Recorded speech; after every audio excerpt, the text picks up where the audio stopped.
Meus amados, boa noite a todos. Nós vamos aqui para mais uma lição, ou seja, um tema muito importante que nós iremos estudar, tá? Do quarto trimestre de 2025.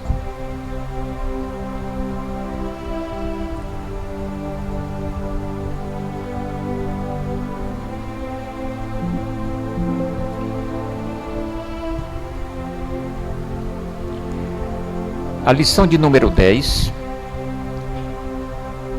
Espírito, o âmago da vida humana.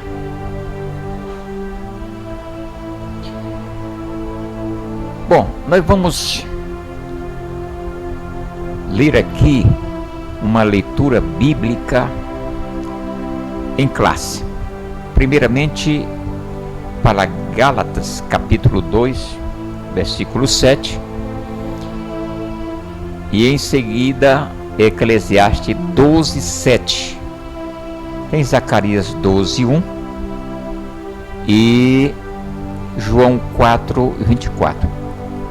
Um momento aí que eu vou fazer o seguinte: eu vou pegar aqui a minha revista, para que a gente possa fazer essa leitura, tá?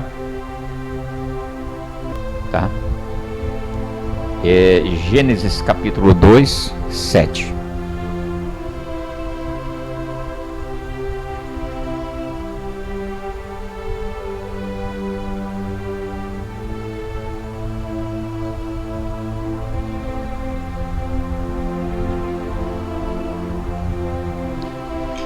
E formou o Senhor Deus o homem do pó da terra, e soprou em suas narinas o fôlego da vida, e o homem foi feito alma vivente.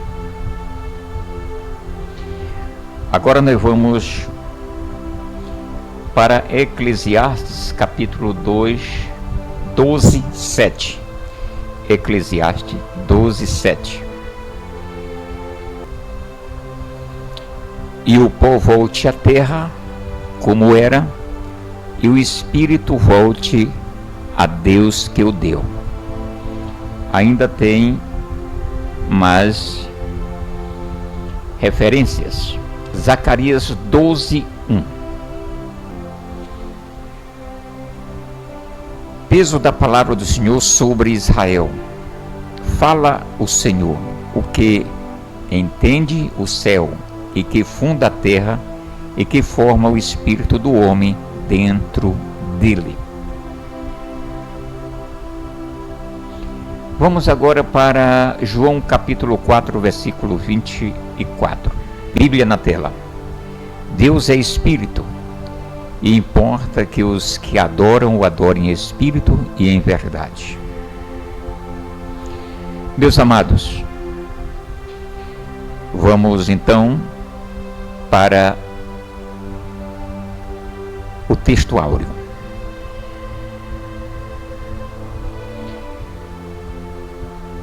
Nós já lemos aí em Zacarias 12, 1, mas repetirei aqui. Peso da palavra do Senhor sobre Israel. Fala o Senhor, o que estende o céu, e que funda a terra, e que forma o espírito do homem dentro dele. A verdade prática: uma vez livre, nossa alma recebe vida espiritual e dirige nosso corpo para adorar e servir ao Criador. Nós vamos para a introdução. Já estudamos a respeito do corpo e da alma. Nesta lição estudaremos acerca do espírito. Então veremos como nos foi comunicado pelo Criador. Trataremos de sua divisão em relação à alma e sua importância para a nossa comunhão com Deus em santificação e adoração. A palavra-chave aqui é espírito, tá? Porque nós estávamos estudando nas lições anteriores sobre o corpo e a alma, E agora nós estamos nesta lição de número 10 sobre o Espírito. Preste bem atenção, nos acompanhe aí, porque existe aqui uma divisão de alma e espírito e corpo, não é? Então, dentro desta lição, nós estaremos aprendendo muito mais, não é? Então, nós vamos aqui para a palavra-chave, né? É Espírito, e vamos colocar aqui para você acompanhar. Então, segundo a Bíblia, o Espírito humano é o sopro divino que Deus colocou no homem. Por isso aqui está em negrito, né? É o sopro divino. Então, o Espírito humano é o sopro divino que Deus colocou no homem. Está em Gênesis capítulo 2 e versículo 7. Então, a parte mais profunda do ser, que permite comunhão com Ele. Então, diferente da alma e do corpo. Então, o Espírito é a lâmpada do Senhor, está em Provérbios 20, 27, onde Deus revela sua vontade e desperta a consciência antes da salvação. O Espírito está morto pelo pecado, viu? Antes da salvação, esse fôlego, esse sopro de ele está morto devido ao pecado. Mas é vivificado, tá? Pelo Espírito Santo, quando o homem nasce de novo. Está em João capítulo 3, versículo 6. Então, é no Espírito que o ser humano adora a Deus em verdade e se torna sensível à sua presença. Agora nós vamos para o primeiro tópico, né, que diz o seguinte: o sopro divino, a concessão do Espírito. Então, o fôlego de vida, feito do pó da terra, o corpo humano estava inerte até receber o sopro divino, pelo qual Deus deu ao homem o Espírito e o tornou alma vivente. Está em Gênesis 2:7. Até então, toda a criação havia sido feita mediante ordens verbais. Haja, ajunte-se, produza. O homem, porém, recebeu vida por uma comunicação especial. Aqui é interessante, viu? O homem, ele recebeu, tá certo, de Deus, como se diz, uma comunicação especial. Foi diferente das outras coisas que Deus fez, né? Haja sol, haja luz, haja animais, né, quadrúpedes, répteis. Então, a matéria tornou-se vida consciente, composta de espírito e alma. O espírito é a parte imaterial pela qual nos comunicamos com o Criador, transmitindo vida à alma, que as manifesta por meio do corpo. Assim, o espírito é o âmago e a parte mais profunda do ser humano, inseparável da alma. Então, o espírito e a alma são inseparáveis.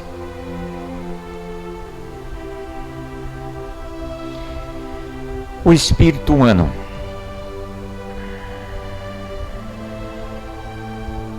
ensinamos que o espírito,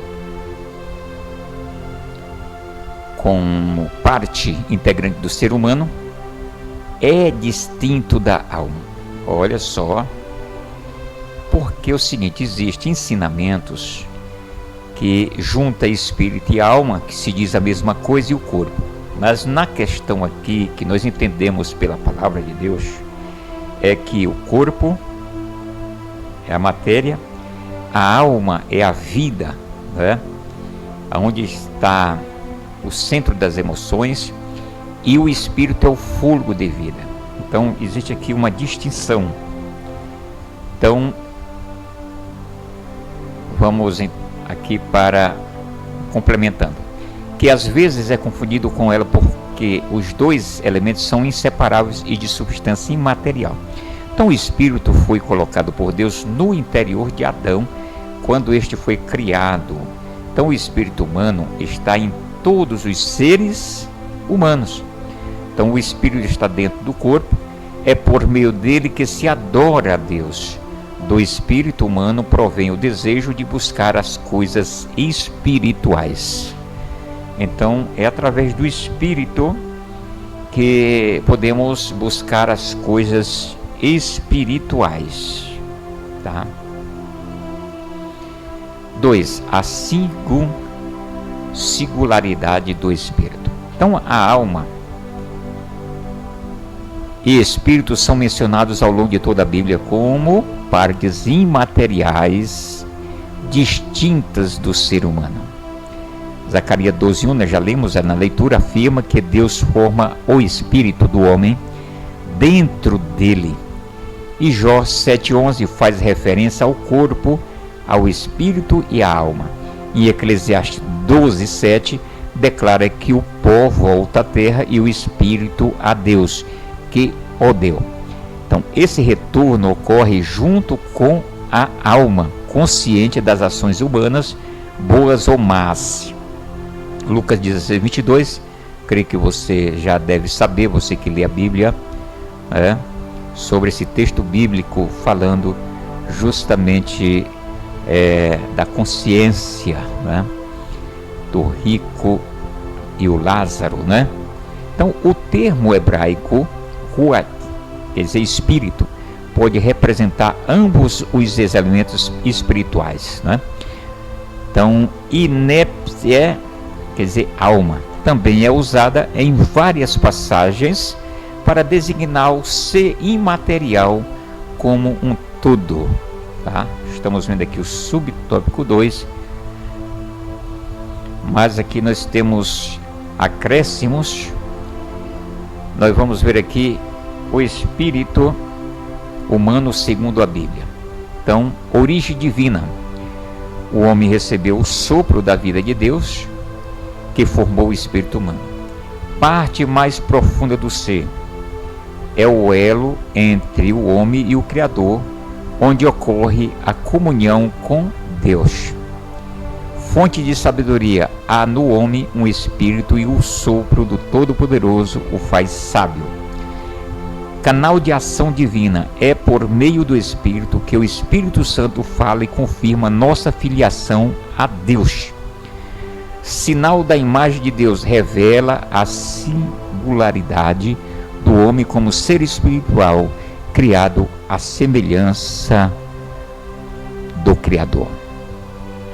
3. A tênue divisão.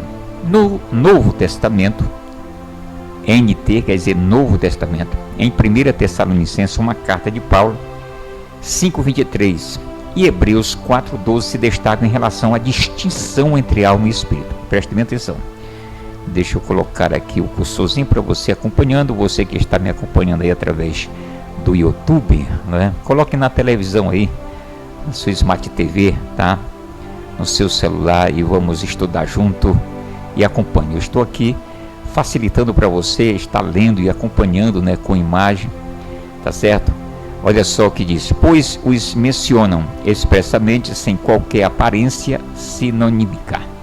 Então, o segundo texto, aliás, refere-se à tênue divisão que há entre os dois componentes imateriais e é acessada sobrenaturalmente pela palavra de Deus, que penetra até o mais íntimo do nosso ser, onde alma e espírito estão entretecidos. Conclui-se, portanto, que apesar das discussões teológicas a respeito da composição tríplice espírito, alma e corpo, as escrituras sagradas fazem claras referências às três partes distinguidas. Amém? Distinguindo-as. E aqui mais uma explicação sobre a distinção entre alma e espírito. Embora intimamente ligados, alma e espírito não são a mesma coisa, tá? Alma e espírito não são a mesma coisa. O autor de Hebreus mostra que a palavra de Deus é capaz de separar o que há de mais profundo no ser humano, porque a palavra de Deus é viva e eficaz e mais penetrante do que a espada alguma de dois gumes, e penetra entre a divisão da alma e do espírito. Hebreus 4:12. Então, essa passagem revela que existe uma diferença essencial entre ambas. A alma é voltada para o mundo natural e emocional. O espírito é voltado para o mundo espiritual e divino. Por isso, meus amados, mais na frente a gente vai ver isso aqui, que existe uma briga, né? Vamos dizer assim. A carne se opõe contra o espírito. A Bíblia diz que o espírito está pronto, mas a carne é fraca. Então aqui a gente vai ver uma distinção, tá? Você está vendo uma imagem do lado, o espírito está aí na parte vermelha e a alma na parte branca. Então, duas coisas distintas, né? E nós terminamos aí o primeiro tópico. Você já memorizou o que foi o primeiro tópico?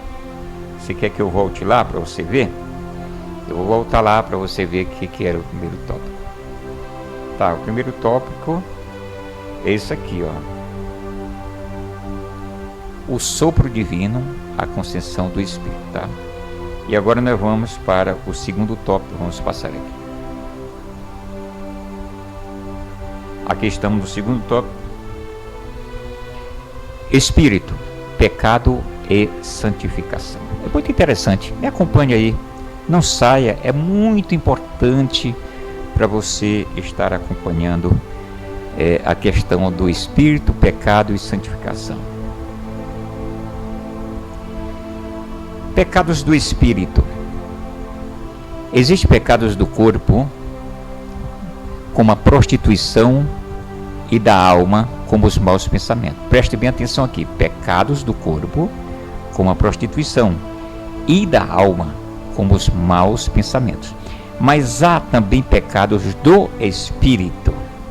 Você está vendo aqui três coisas importantes. Olha, pecados do corpo, tá? Da alma e do Espírito. Por exemplo, como o orgulho, a soberba, a vanglória, a arrogância e a inveja do Espírito, tá? Geralmente mais graves e sutis. Os pecados espirituais causam grandes males. Provérbios 15 e 25. Prejudicam quem os pratica e destrói relacionamentos. Muitas atitudes da alma e do corpo, como ira, disputas e maledicências, refletem pecados do Espírito. Por exemplo, aqui Neemias 4:1-8. Você sabe a história de Sanbalat e Tobias, né? Eles revelaram soberba e inveja, mas Neemias resistiu com oração e vigilância. Quem foi Neemias?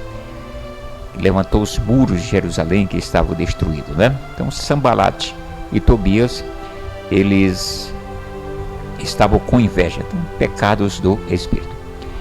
Assim, diante das oposições, é preciso agir com prudência e resiliência, sem deixar vencer pelo mal.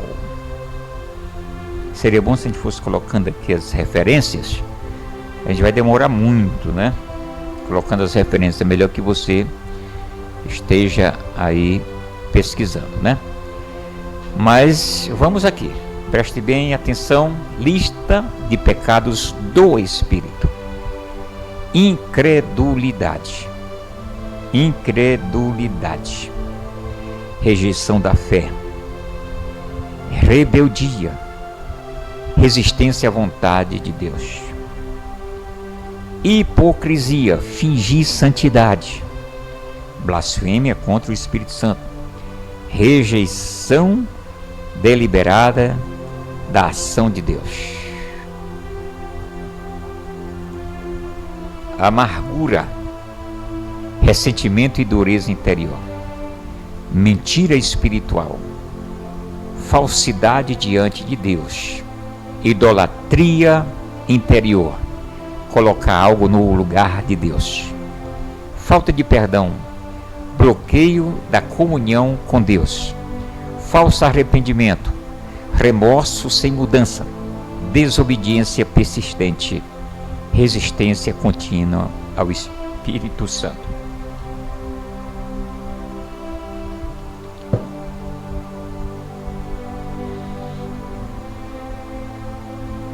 Então nós vamos dando continuidade.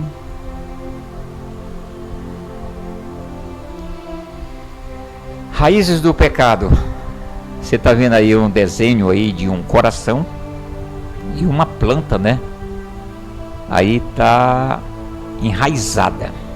Nós vamos ver qual é o significado desta figura aqui, tá? Com essas raízes. Mas vamos lá. Em 1 Tessalonicenses 5:23, Paulo trata do processo de santificação que deve atingir o ser humano por inteiro. A ordem por ele apresentada é espírito, alma e corpo. Não nos parece aleatória. O ato de criação se deu no material para o imaterial, mas a redenção se dá do espiritual para o físico. Então é no imaterial que a Bíblia geralmente chama de coração. Para quem não entende, o coração não é o órgão, tá? Que o pecado fica enraizado. Em Mateus 15:19.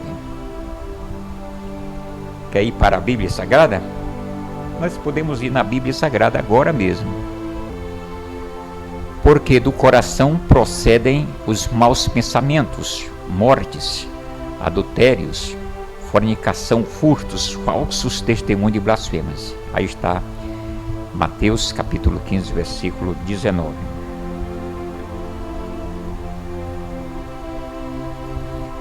Voltando para aqui para a figura, né, já passando para outro tópico, né? Então tá aí. Coração, que o pecado fica enraizado, é no coração, viu? Coração, a raiz do pecado. Porque do coração, eu li ali, nem precisava porque já está bem aqui, né? Deixa eu voltar aqui. Porque do coração procede os maus pensamentos, morte e adultérios, nós já lemos ali na Bíblia, né? Com essas palavras, Cristo revelou que o pecado não nasce de influências externas, mas do interior do homem. Então, o coração, na linguagem bíblica, é o centro da mente, da vontade e das emoções. Isso é o coração, tá? O núcleo moral e espiritual do ser humano. Então, a raiz do pecado está nesse coração corrompido pelo egoísmo e pela rebelião contra Deus. Então, o problema não é o que entra no homem, mas o que sai dele. O mal exterior é apenas o fruto visível de uma semente interior já contaminada, tá?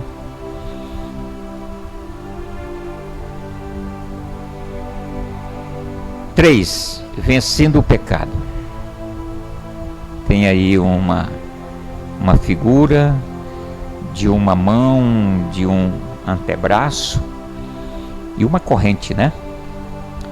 Então a força do pecado, vamos aqui para a Bíblia Sagrada, para a continuação da revista, né? Da lição de número 10.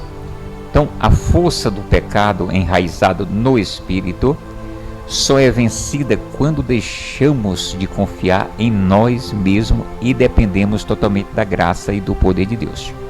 Então, a lei do Espírito de vida em Cristo Jesus nos liberta da lei do pecado e da morte, tornando possível que a força humana não pode revestir-se de mansidão e humildade, seguindo o exemplo de Cristo, é essencial para uma vida espiritual saudável, né?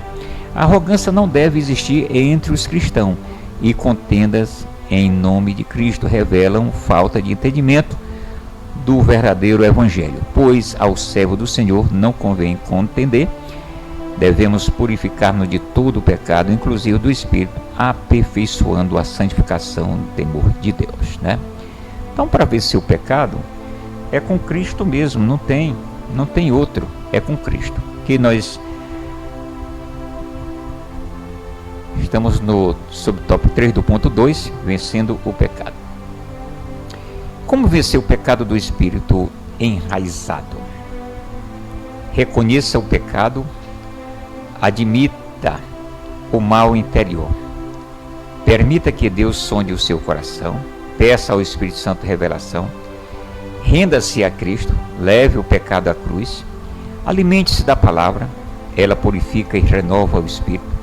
Ore e jejue, fortaleça o espírito e enfraqueça a carne, mantenha humildade, o coração quebrantado atrai a graça, ande em comunhão com o Espírito Santo, é Ele quem dá vitória.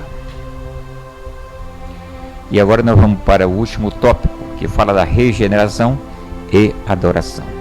2 pontos importantes. O novo nascimento. A vitória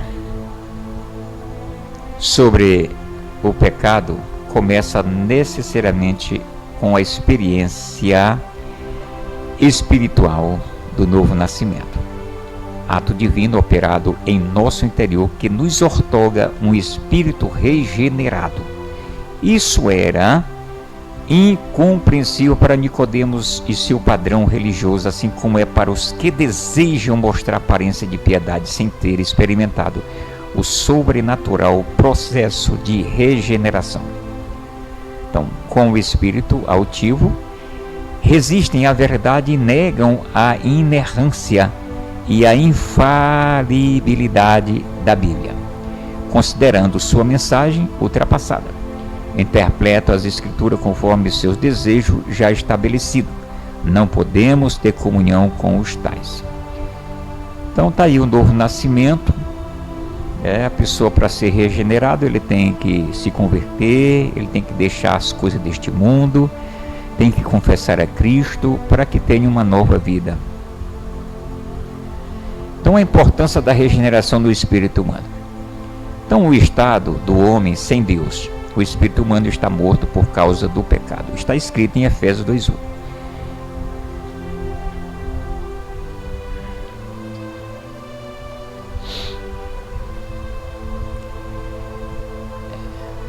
O homem natural é incapaz de compreender as coisas espirituais.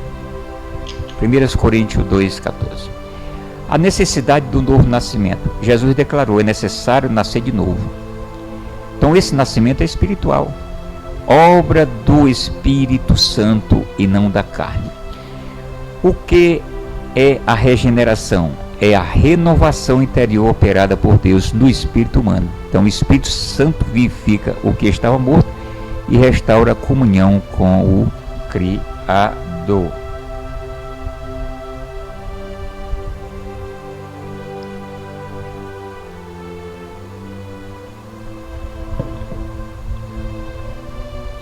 Vamos lá. Estava tomando aqui um chazinho, viu, irmãos? Aproveitei e coloquei aí Rádio e TV Despertar da Vida, tá certo?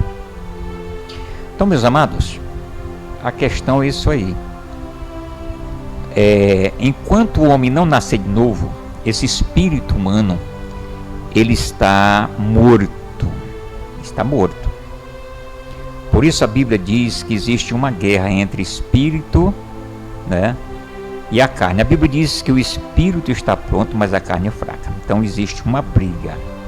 Mas quando o homem ele aceita, quando ele se converte, quando ele recebe a Cristo, quando ele renuncia, quando ele se arrepende, então esse espírito que está morto, ele é vivificado, porque o Espírito de Deus ele trabalha para regenerar, mudar a vida da pessoa, tá? Nós vamos passar aqui para frente. Subtópico 2, em espírito e em verdade. Então, a compreensão da imprescindível obra do novo nascimento operada em nosso interior é fundamental também para uma vida correta de adoração. Assim como Nicodemos, a mulher samaritana, expressou um entendimento religioso limitado ao visível, apontando o Monte Gerizim, conhecido lugar de adoração de seus pais. Uma vida espiritual sadia não se fundamenta em misticismos, mas em uma comunhão com Deus segundo as Escrituras. Então, você vai ver João capítulo 4, versículo 20, Jesus falando da verdadeira adoração. Porque no texto bíblico de João capítulo 4, quando Jesus encontra com a mulher samaritana, aí os samaritanos, eles não adoravam a Deus em Jerusalém, eles adoravam a Deus, é isso mesmo, os samaritanos não adoravam a Deus em Jerusalém, eram os judeus, e os samaritanos eram no Monte Gerizim. Então, quando Jesus conversa com aquela mulher lá no poço de Jacó, aí Jesus fala para ela dos verdadeiros adoradores, né? Nem era em Jerusalém e nem em Gerizim, mas em espírito e em verdade. Então, Jesus explicou como que se adora verdadeiramente em espírito e em verdade. E assim vamos passando aqui adiante. Em espírito e em verdade. Os verdadeiros adoradores adorarão o Pai em espírito e em verdade. Com essas palavras, Cristo revelou que a verdadeira adoração não depende de um lugar, rituais ou tradições externas, mas do estado interior do espírito humano. Deixa eu explicar aqui essa questão aqui, meus amados. É o seguinte, antes era diferente, né? Depois da morte de Cristo, a Bíblia diz que nós adoramos a Deus, temos comunhão com Deus através de Cristo, né? Então, em qualquer lugar nós podemos adorar a Deus. Eu sei que a congregação, o templo, é um lugar muito bom para nós estarmos todos juntos buscando a Deus, porque nós somos comparados a ovelhas, e as ovelhas têm que estar no lugar, né, no seu redil. Ali nos fortalecemos, somos irmãos, os membros formam um corpo, cabeça da igreja é Cristo. Nós somos a igreja, todos nós somos a igreja. Eu não sou a igreja, eu sozinho. Eu sou um membro, mas os membros reunidos somos a igreja do Senhor Jesus. Então, o que eu quero dizer com isso aqui? Você pode adorar a Deus em casa também. Você pode adorar a Deus no trabalho, em espírito, né? Você sente a presença de Deus em qualquer lugar, porque o Espírito de Deus, ele vive na sua vida, tá certo? Ele mora. Aí tem como você adorar a Deus em espírito e em verdade, tá bom? Então é assim, vamos complementando aqui. Adorar em espírito significa adorar com o coração renovado e vivificado pelo Espírito Santo. Agora deixa eu dizer uma coisa para você aqui. Você não consegue adorar a Deus se você não tiver comunhão com Deus. É em vão a adoração. Ou seja, não adianta. Isso aqui é uma coisa que talvez você pense, é pesado, você que talvez não conheça assim. Mas Deus diz, você não consegue adorar a Deus se você primeiramente não se arrepender, não se converter. Se você continua em pecado, não consegue, porque o Espírito está morto. É necessário você vivificar através de Cristo. Então, olha só, adorar em Espírito significa adorar com o coração renovado e vivificado pelo Espírito Santo. É uma adoração que brota de dentro, do íntimo do ser, onde o homem se encontra com Deus. O adorador espiritual não precisa de templos grandiosos, nem de gestos exteriores. Sua comunhão acontece no santuário do coração. Que maravilha, né, meus amados? Um espírito quebrantado. Eu creio que isso aqui é o último subtópico do tópico 3, né?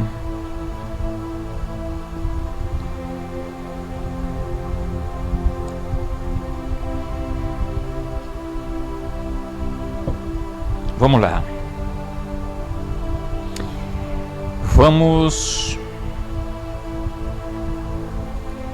Um espírito quebrantado.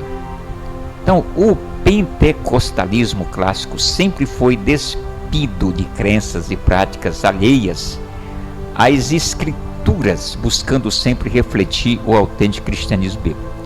Como Jesus ensinou a samaritana, Deus é espírito, e importa que os que o adorem em espírito e em verdade. Então a verdadeira e pura adoração nasce de um espírito quebrantado, em simplicidade, sem pretensão de louvor ou glória humana.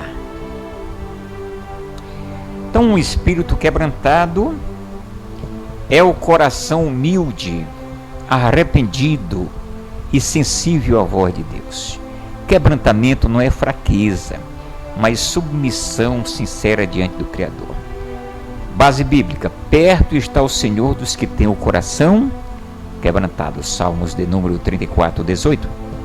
Sacrifícios agradáveis a Deus são o espírito quebrantado. Coração quebrantado e contrito não desprezará, ó Deus.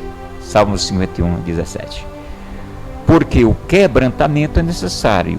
O quebrantamento remove as barreiras do pecado e abre o caminho para a restauração espiritual, não é? E aqui nós chegamos à conclusão. Que lição maravilhosa falando do Espírito, não é? A conclusão vamos dizer aqui, âmago da vida humana. O Espírito nos foi dado por Deus para que mantenhamos comunhão com Ele.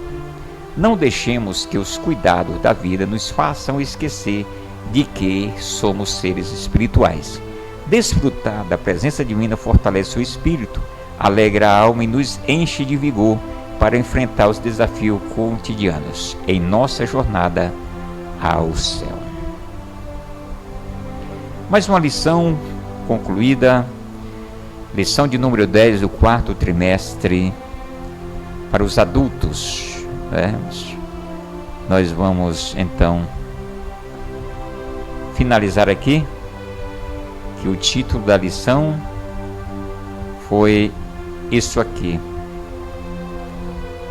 Esse aqui foi o título da lição: Espírito, o âmago da vida humana. Comentarista Silas Queiroz. Deus continue abençoando. Até a próxima lição.